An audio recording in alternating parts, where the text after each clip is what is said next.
Welcome to our newest episode of the Lebanese Physicians Podcast. And today we will be talking about alternative pathways in medicine.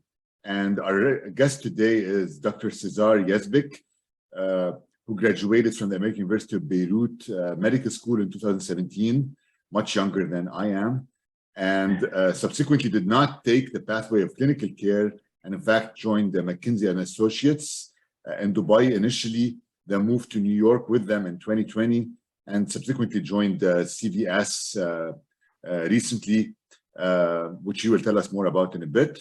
And we have also Dr. MohammadAli Jardali, who everybody knows, co-hosting the episode with me today. So Cesar, can you just tell us a bit about what you've done at McKinsey and Associates, and then what you're doing now at CVS? Yeah, sure thing. Well, first of all, thank you for having me. It's a pleasure to be part of this and to chat with both of you. When I first joined McKinsey, I guess my idea was to really, sample the healthcare space, make sure that I touch not only on the care delivery aspect, but on all of the other facets of it. And so over my past 5 years at McKinsey, I've done, I guess, a broad set of topics, but mainly focusing on provider transformation and service line configuration. So large chains of hospitals, helping them think about, how to allocate their bed capacity, how to build like a hub and spoke model, but also how to think about their clinical productivity, how to get the best of their clinics, their ORs, etc. A bit of the other work that I did was around the regulatory and policy aspect, and so helping governments think about how to structure their national payer programs, similar to the Daman system in Lebanon. How can you have a national insurance program that can help cover your population? I also did a bit of M&A, post-merger integration, asset divestiture within the North America sphere, focusing on pharma companies. And then finally, for the past 1 to 2 years, really focusing on, I guess, the advanced analytics aspect in healthcare. And so with 2 hats on, one was around COVID response. And so how can we build the infrastructure to deliver tests and then monitor the outcome of testing on the populations, but also thinking about the vertical applications of our advanced analytics, artificial intelligence, and machine learning within the life science and healthcare space, and how we can apply it to kind of improve the way care is being delivered, being done, but also is being researched and developed.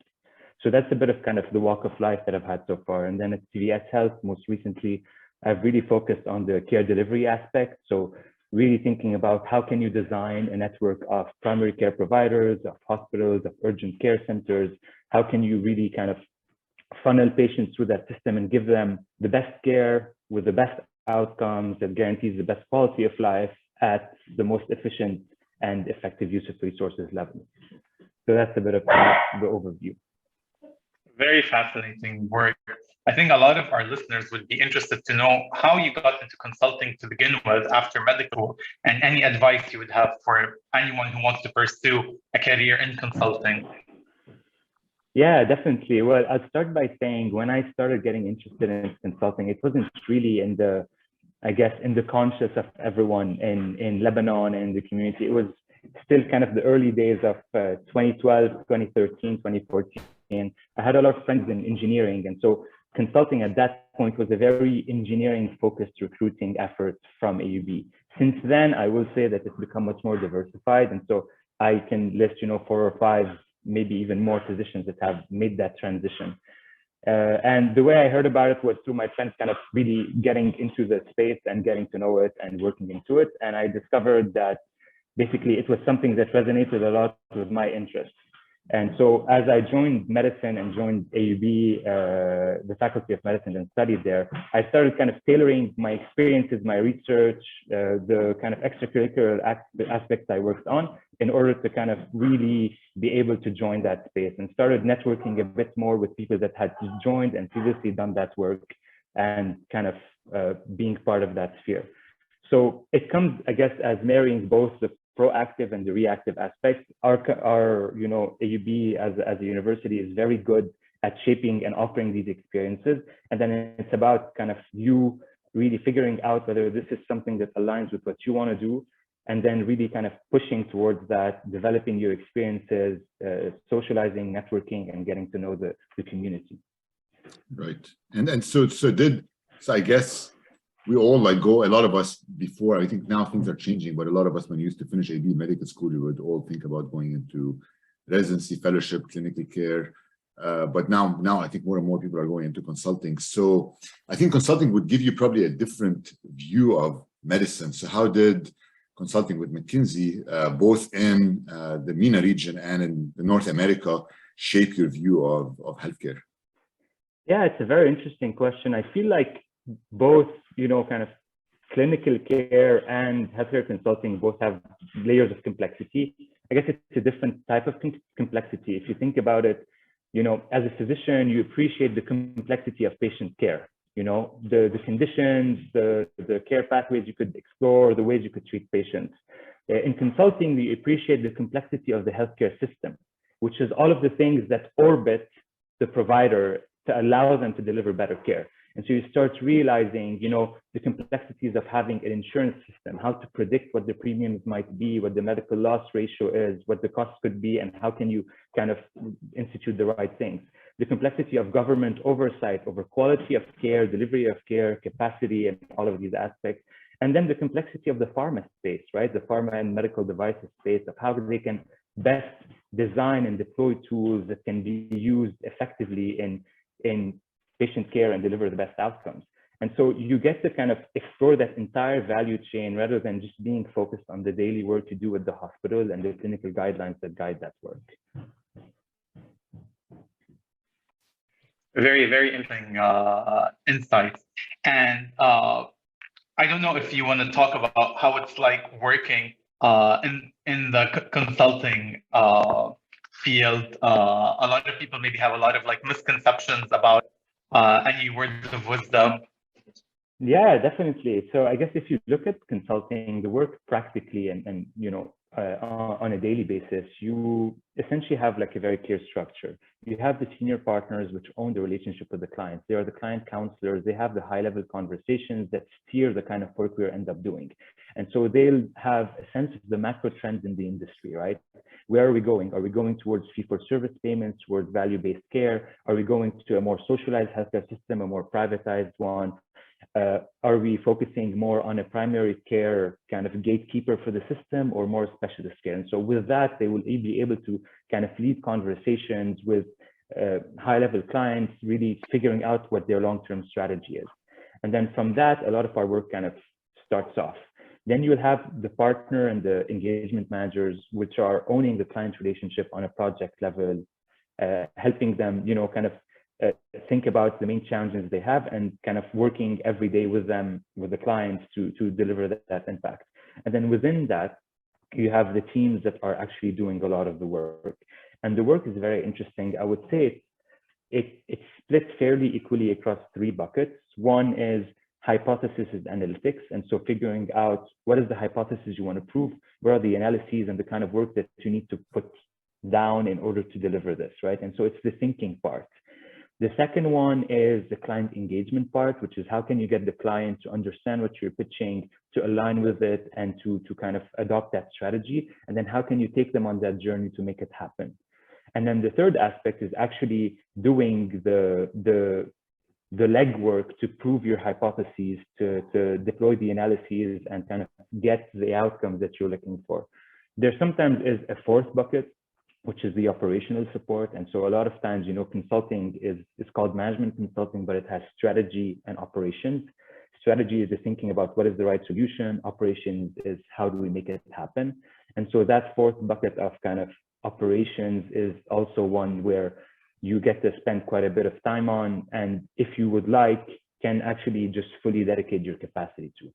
And so, on a daily basis, you would be working at the client site, you would be engaging with the C-levels and the VPs and the SVPs on a weekly basis, running the thinking, the thesis, and then getting their insights into who to best engage within the organization.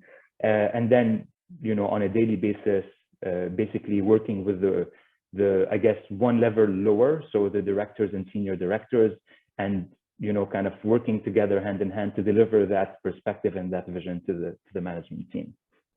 So consulting, when it happens, you consult, your clients are either, I guess, healthcare systems, which could be large, medium-sized, or small, or it could be like states, right? Like could be different states or different countries, I guess, that you would consult for. Yeah, definitely. And so I guess if you had to bucket the types of clients within the healthcare space, well, there's two big buckets. Number one is PMP, which is pharma and medical products.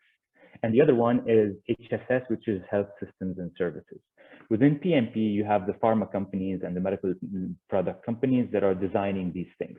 We'll keep that on the side because it's a bit less relevant to kind of the physician background. Now, on the HSS side, you have three main stakeholders. Number one are the providers. And so these are the hospitals themselves. Number two are the payers, which are the insurance companies.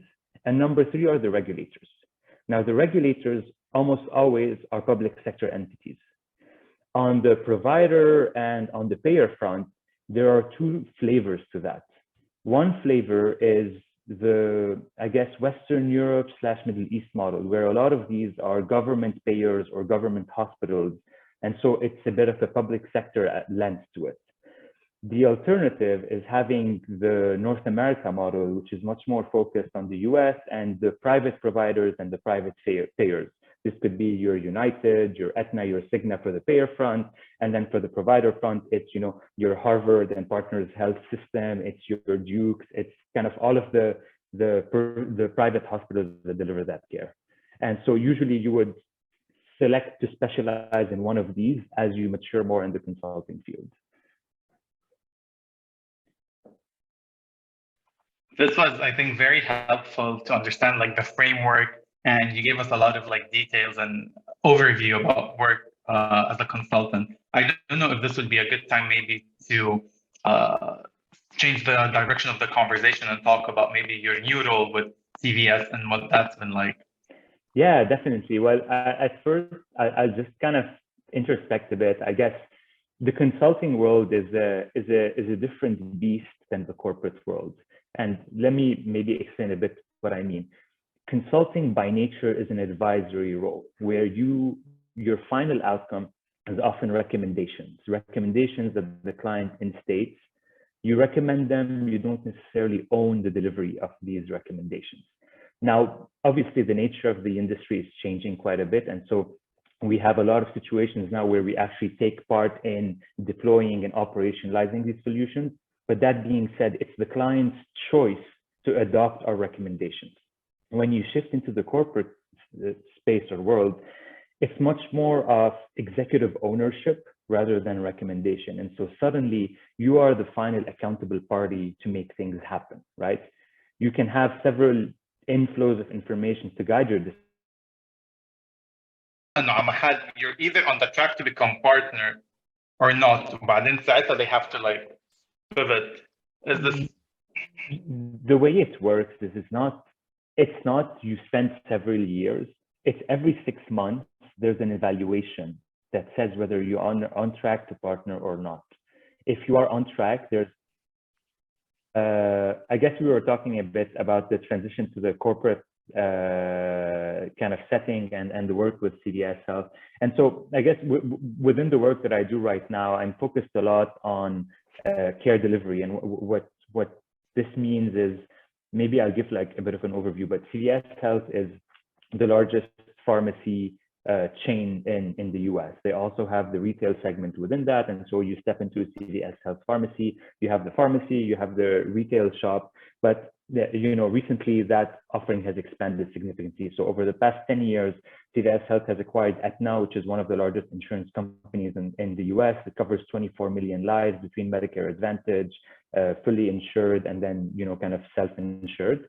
And they've also gone into the provider world, and so care delivery. So they have Minute Clinic, which is, kind of clinics that are embedded within the CVS Health stores. They have health hubs, which are kind of holistic centers that deliver care.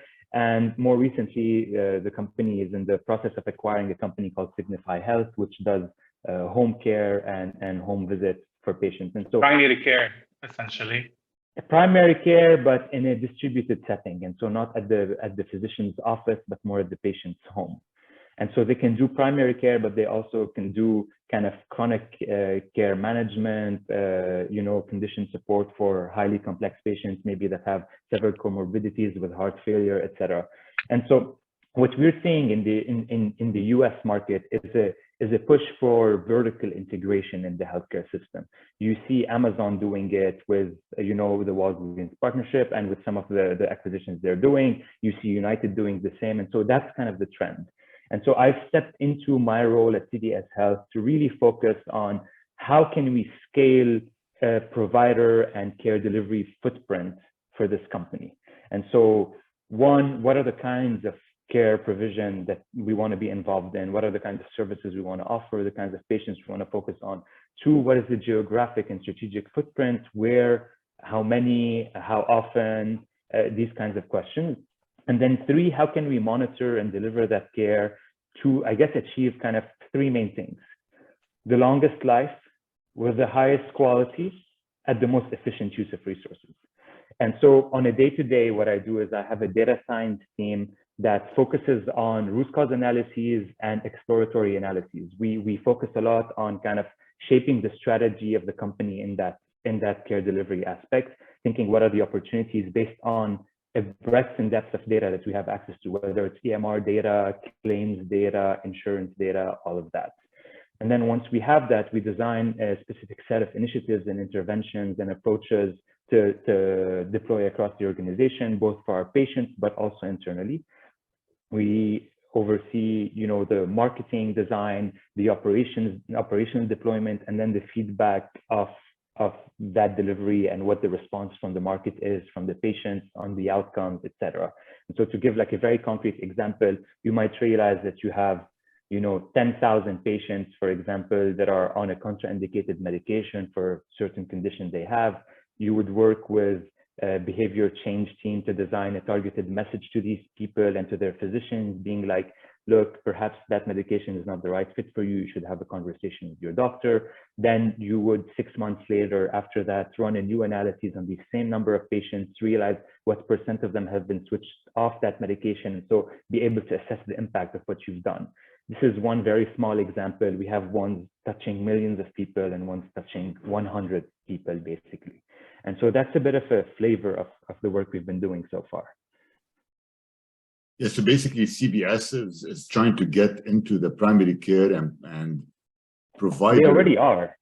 Right, they are, but they're getting into the provider model of care, which they're starting to do, in addition maybe to the regulatory world where you monitor situations and you try to adjust things based on the situations that are being monitored, such as what you said, like medications, making sure patients are taking the right medicines, looking at drug-drug interactions, all this other stuff to try to improve the healthcare model.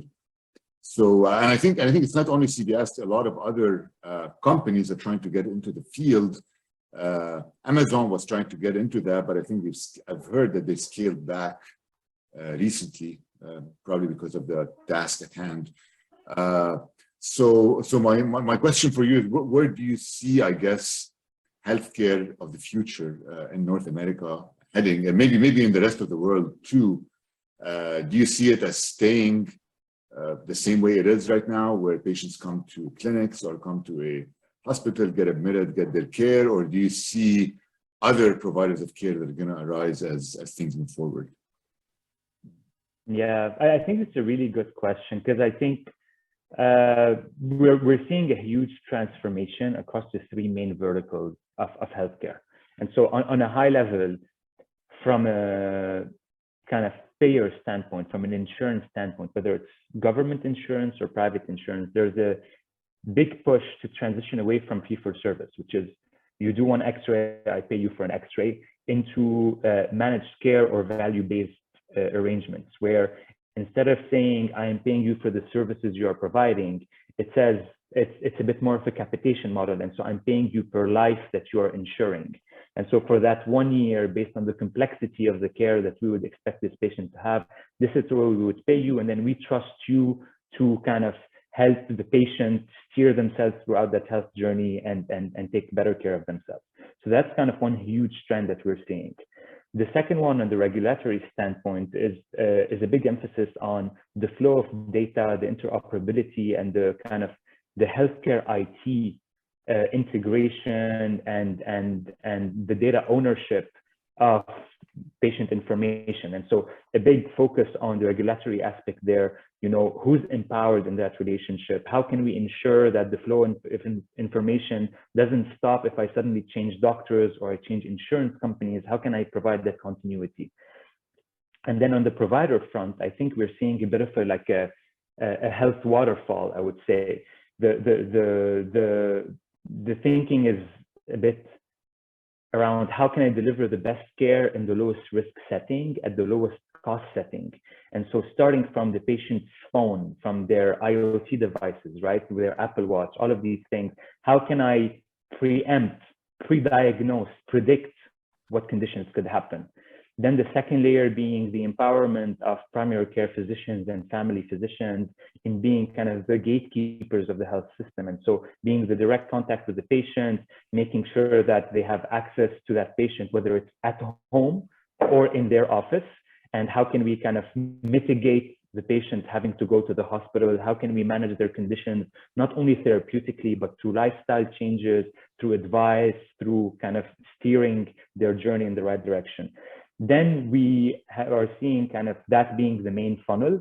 And then after that, having kind of the urgent care, ER, and inpatient, but mainly hoping to have a bit of like an ever reducing trickle of people, so that instead of most of the care being delivered in the hospital setting, the way we see it right now, actually 90% of the care getting delivered outside a hospital setting to minimize the risk, the cost, the patients themselves, and then only having inpatient hospitalizations be there for warranted situations, or, kind of if all else fails and this is highly complex care, having to be in the hospital.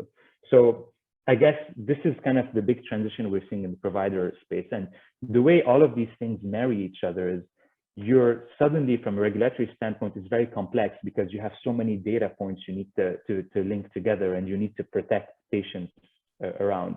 But from the payer and the provider standpoint, it's very aligned, because the player is suddenly shifting from just paying for the care to being paid for the life itself, which aligns with the lowest cost of delivering the care by having the patient stay out of the hospital, getting the care from home or getting it at their primary care physician, and, kind of reducing the number of times they have to go to these high risk, high cost settings. So those are a bit of the trends that are playing out. Now, that being said, COVID has been a huge influence in this. And I would say it's been in two ways. I think during COVID, everyone thought that we would see a mass acceleration in the adoption of digital health and remote health. And that led to like a very big hype in private equity investment, venture capital investment in these companies, and some very overinflated, valuations. Not that these companies don't have merit and potential, but it was a bit putting the cart before the horse. And now what we're seeing is in the kind of stock market, a real reckoning for these companies, with a lot of the valuations being down 70 and 80% over the past year, because of a lot of factors. One of the main ones, realizing that despite this trend being core to the next 2 decades, it actually wasn't as accelerated by COVID as we thought it would be. And when things reopened, we saw a clear preference for patients wanting to see their physician in person, for example, versus understanding the value of a virtual visit. And so that's something that has, I guess, been a challenge in the transition to that model so far. This has been very fascinating. And as a practicing family physician, a lot of it has been validating to a lot of like our bread and butter and what we preach about. It's not just about longevity and lifespan, it's also about the health span and the best way to reach that. And I think a lot of people who go through medical training, most of medical training is in the hospital. And what you said about most care delivery happening outside the hospital, we talk about the hospital and how we can reach that. And I think medicine has been very slow compared to other fields in terms of digitalization. and adopting a lot of technologies. We still use fax machines. We still use CDs. I think it resonates a lot around what you're saying on the medical education and how a large majority of it is still, happening in tertiary and quaternary settings, rather where, in the primary and secondary setting, which is much more disseminated, across kind of various settings rather than the hospital itself. I think that resonates a lot, and it's a big question for the medical curriculum around how can you adapt, the physicians of the future to the health system of the future. And I'll be the first to tell you, all of us here are doctors, but more realistically, the doctors as stakeholders are very tough to deal with, because there's a certain level of expertise and institutional knowledge that comes with being a practicing physician. And so it sometimes is challenging to spin the story in a way where you can highlight the value that external advisors can bring even to the experts that are delivering the care. And that's a bit challenging to navigate sometimes, which is why you feel like changes, whether it's around digitization, governance, or the way care is delivered, are pretty hard to implement in the healthcare system, because for various reasons, but in one factor, because of the willingness to adopt for physicians. I completely agree. I think we can do an entire episode about the future of healthcare and medical education. And before becoming an MD, I was actually a biomedical engineer. So I have a little bit of experience in that part of work and innovation. And I was completely shocked when I started my medical career at how rigid things are. And I think a lot of damage happens during medical education to doctors in training, and the way it ends up being molded. I think a lot of it is due to medical education and then residency and fellowship. But that's a talk for another time. Yeah. Well, what I will just say is, I guess I agree. I wouldn't call it damage. I think it's a lot of, it comes from a very right spot, which is the mission that drives medicine. Editing. But yeah, and actually, I don't know, Muhammad, if you've seen that, but I at least, having studied at AUB, I saw how significantly the medical curriculum was modernized and adapted. I was one of the first years to study on the new curriculum, and you could see how the system appreciated that physicians cannot only be care providers anymore, but they need to be multifaceted, right? And so from the inclusion of classes around ethics, around biostatistics, epidemiology, but also just health system structuring, around courses, adding courses around the pharma development process, phase 1, phase 2, phase 3 trials, an overview of the FDA approval process. And so really showing physicians that even though you are the soldier on the ground delivering the care itself, there's a whole supply chain and command chain behind you that's enabling you to do that. And so I guess it might not be evolving as quickly as we would like, but things rarely do in such a regulated and high stakes industry. But I do see a lot of leading indicators that show that the medical education space is catching on to these kind of new trends in the broader healthcare ecosystem.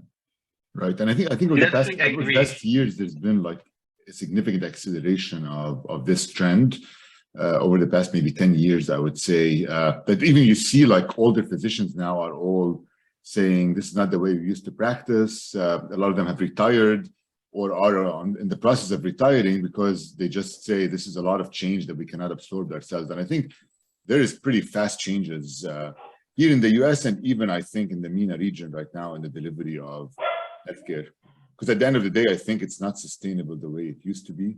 And managed care is probably the way to go for the future using AI and IT technologies. Yeah. But I think like since the Flexner report 100 years ago, there hasn't been like major reform in the way we do medical education.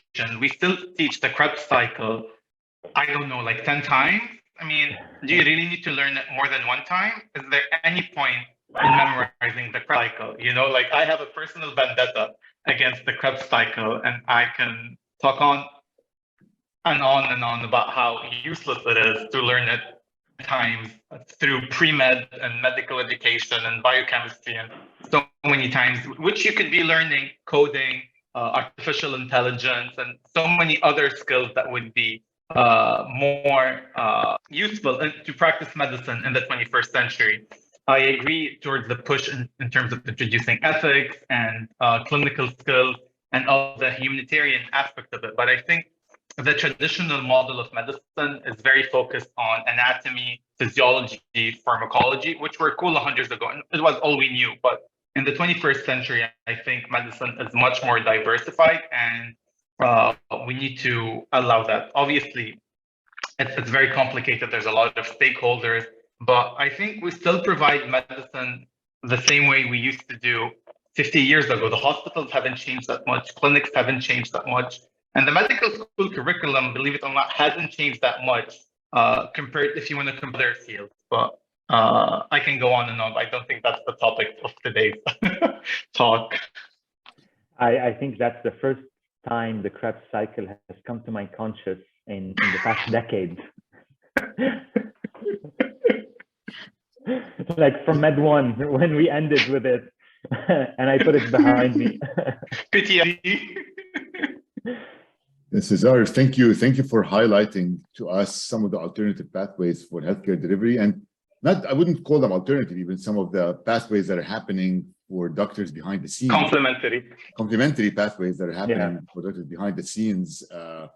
And I think hopefully we touched on the future of healthcare, the future of managed care with you. And thank you, MohammadAli, for co-hosting the episode. Of course, it's my pleasure, and thank you both for facilitating this. I think it's just a great conversation. It's good to highlight for everyone that's passionate about going into the medical practice and having a life in medical care that there are many ways to deliver impact to people, whether you're doing the thing yourself or enabling others to get it done. The mission remains the same. And so, a lot of times, I guess, we all come from a relatively Middle Eastern society with expectations of conforming to the usual norm. And what I would say is we're getting to a societal moment where people are encouraged to experiment more. And that should be encouraged, not discouraged, because we need profiles that have a medical background everywhere. And so, I'm glad we had this conversation, and I look forward to, I guess, seeing even more diverse backgrounds going into medicine and more diverse paths going out of it. Right. I think this was very encouraging and uplifting to a lot of our listeners, a lot of students who feel stuck and feel that there's no path out of it and they need to continue through residency and a traditional medical career. I think this has been inspiring to a lot of people listening to know there's another way, and there's a lot you can do with a medical degree. If you're not happy with what you're doing, talk to other people who have branched out and see what opportunities are there for you. And maybe one final thought here is I would think exploring alternate paths, whether in business, in finance, in regulation, whatever it is for physicians, should not come from a place of fear or from a place of not enjoying where they are right now. I would hope that it comes from a passion for helping make the system better, from a core interest in the other facets of healthcare, and not from, I'm not really enjoying my residency, what else can I do? But more of, I really want other doctors to enjoy delivering their care and do it in the best way possible. And how can I be part of that journey? Right, exactly. Because I think once you get involved in some of these alternate pathways, you learn more about what you're doing, and it helps actually shape your better care for your patients. And the last thing I would say is I have actually quite a few friends that have done this for a couple of years instead of doing research. which is a very common thing you do after finishing medicine and before residency, and then have actually gone back to clinical practice. And so, sometimes exploring these non-conventional paths is not necessarily putting clinical practice on the side. It's more potentially taking a hiatus to explore what the system has to offer before feeling empowered to kind of make your residency decision, which a lot of people I know are a bit hesitant about because they're not sure what they want to commit their entire life to. Yep. Interesting conversation. Good advice. Good advice, Cesar. Interesting conversation. Thank you, guys. Thank you. So. Thanks, guys. Have a great day.